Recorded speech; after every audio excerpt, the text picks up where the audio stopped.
Hey everybody, welcome back to another episode of Backyard Garage. So on today's episode, we are going to be working on this beautiful car, a 1965 Ford Mustang. It is my father-in-law's, and he's storing it at our house for now, and I'm actually going to be working on it for him. So this is my new project that I'll be working on for a little bit, just doing some tune-up stuff, some brakes, and some other things on it. So sit tight, let me do a quick walk around, and then we will dig in. So like I just said, this is a 1965 Ford Mustang. It's pretty original. It is, I believe it's the original owner. Not sure exactly where the car came from, but he did pick it up down here in Georgia. Let me show you around it and show you what it has in it. So this has a little Inline-Six. This is the 200. So it's just a little V6, nothing huge in it. This is the motor. That's the hood. It's not perfect. It does have a few scratches on it, nothing major, but that's okay. But everything else on this is super nice. Little door dent right there. I'm gonna get my hammer dolly, see if I can fix just a little dent. But this is what it's looking like. Some stuff that I need to work on is like the carburetor, the linkage for the throttle. It's pretty much non-existent. It's not hooked up. It was hooked up with wires, but I cut the wires off, and we need to fix the linkage, and I'll show you how I'm gonna do that. And then I'm gonna be going through the brakes on it, making sure those are good to go. I'm gonna be going through some other stuff. Here's the interior. This is all original. The mileage on this thing is 100,433. So that's what the mileage is. But this is the interior. It's all original. Everything on it works, including these side windows here. They open and close. Sorry, kind of hard to do with one hand. The window is open and close. Everything on the car is good. Everything works, even the horn. That works.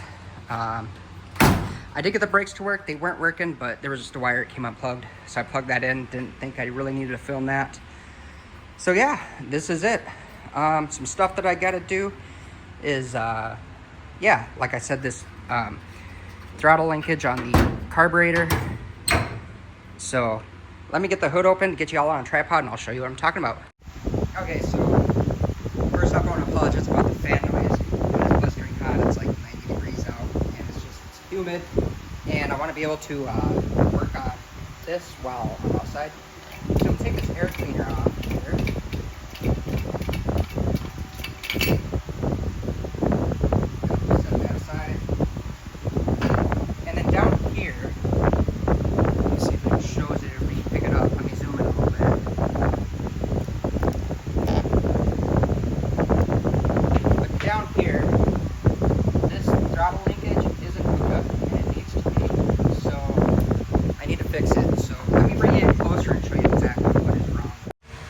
So here's a throttle linkage from the pedal. It's right here.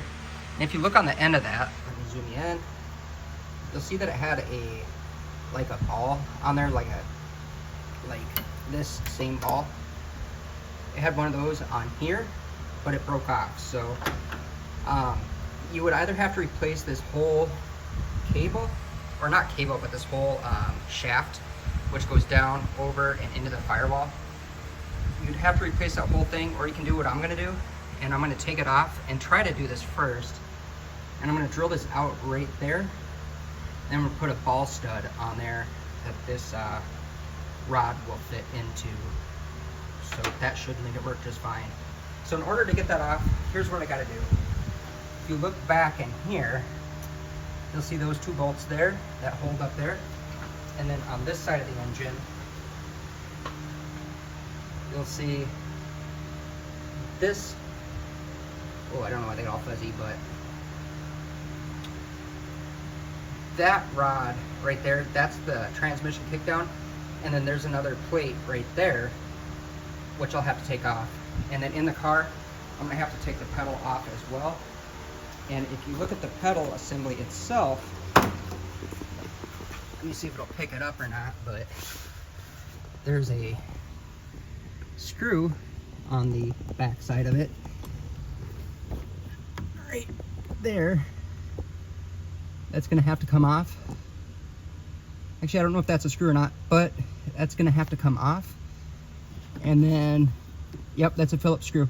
So I'll take that Phillips screw out, and then this will come off, and I should be able to pull this whole linkage up and out of the car, and then be able to work on it and get the, get it out of the car or up enough so I can get a drill in there and get everything drilled out.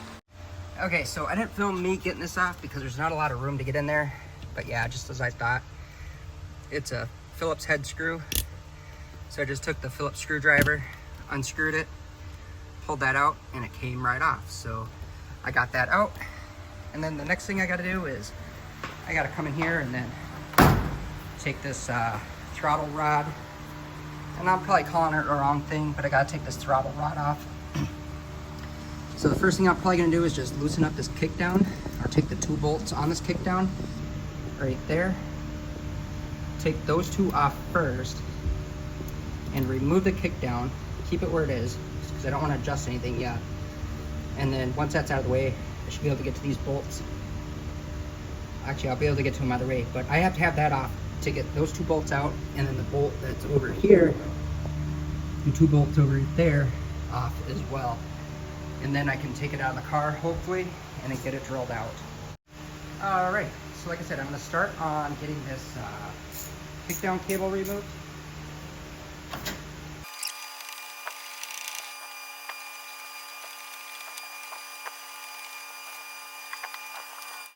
Next thing I'm gonna do is I'm gonna remove this wiring harness from up here, and then also unplug these 2 right here.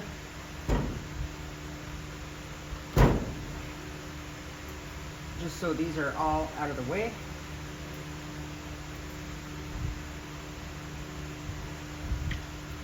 And then I'll just move this out of the way as well. So I have access to the bolts that are right below that, right there. I'll show you. There's a bolt up there and then down below that. So I just want to get that out because when I go to pull that out, that wiring harness was going to be in the way, obstructing everything. So let me get to getting those out.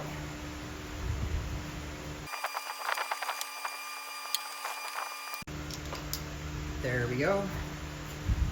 And then this one's going to be kind of really hard to see just because of where it's at. It's behind the block, and I don't have room to get my camera back up in there.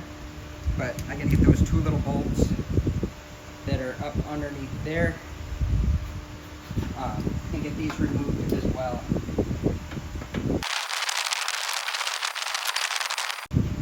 So that whole cable should be. Now, I don't know how I'm going to be able to film this. I'm just going to try to pull that cable out. So let me try to get you guys a better angle here. So if you look down on this rod, you'll see that there's this rubber grommet here. That's kind of just holding up like as a standoff. So this all comes out as one piece. So I should just be able to somehow finesse it and work it out.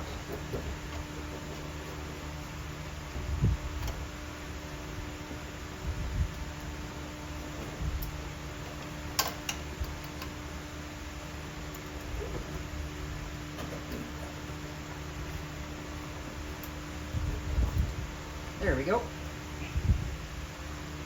I got this rod out. And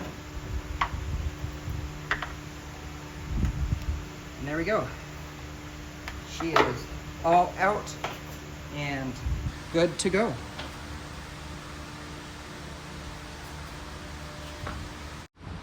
So I was thinking about drilling that rod out by hand, but I just decided to put the drill press up just because it's going to be a lot easier.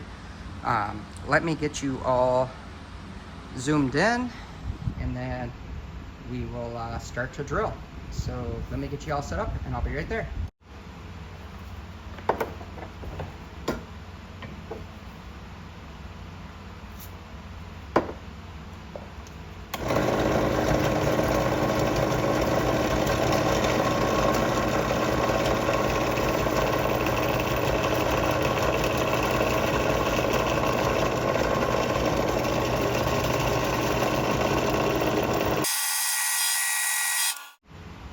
Okay, so either this bit is just super dull, or this is hardened steel.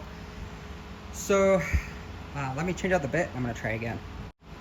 Okay, so I started testing and it's actually hardened, where the bit was just dull. So we're gonna get to drilling. Okay, so it's not going through very well, so I'm just gonna keep drilling. And I think I just burnt that bit out, unfortunately, so probably gotta lower the speed on the drill and then try it again.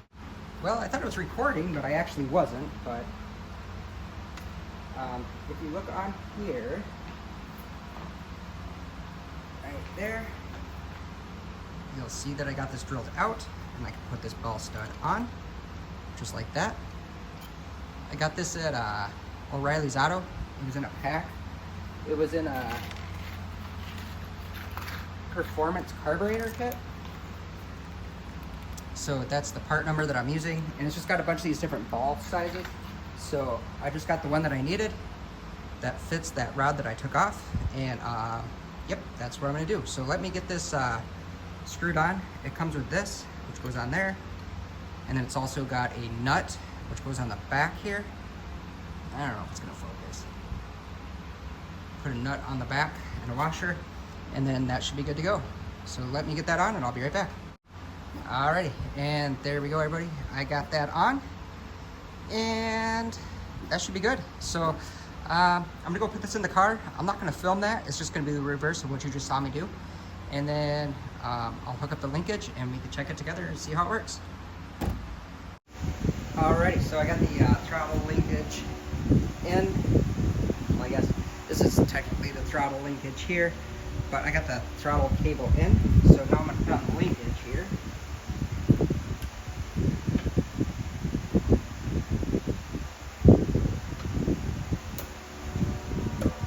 There we go.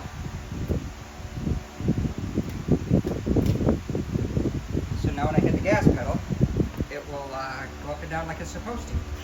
So let me get I gotta get the kick down cable hooked back up and then get the pedal back on, and then I'll come back and we can test this out. Okay, so I have the pedal hooked back up. I'm gonna go ahead and hit the gas, and I'm just kind of curious to see what it does.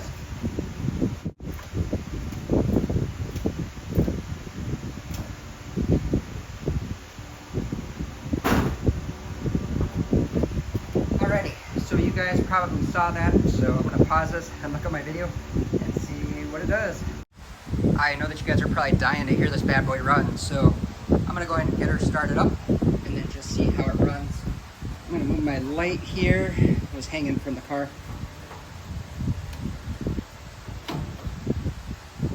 There we go. And I'll be starting it up right now.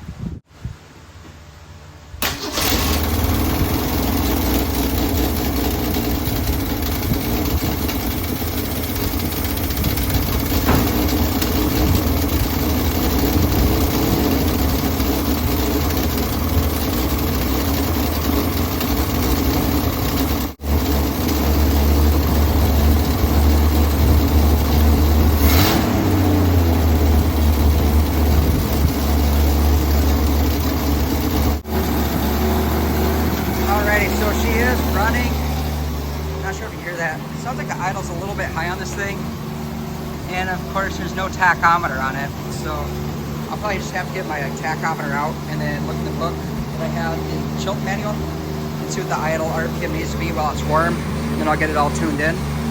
But this is what it sounded like. It is running. It's running really high idle, so not sure if I gotta adjust something, but we will check it out. Okay, I'm back, and I actually figured out what was wrong. So I had a vacuum leak. There's a vacuum leak right here.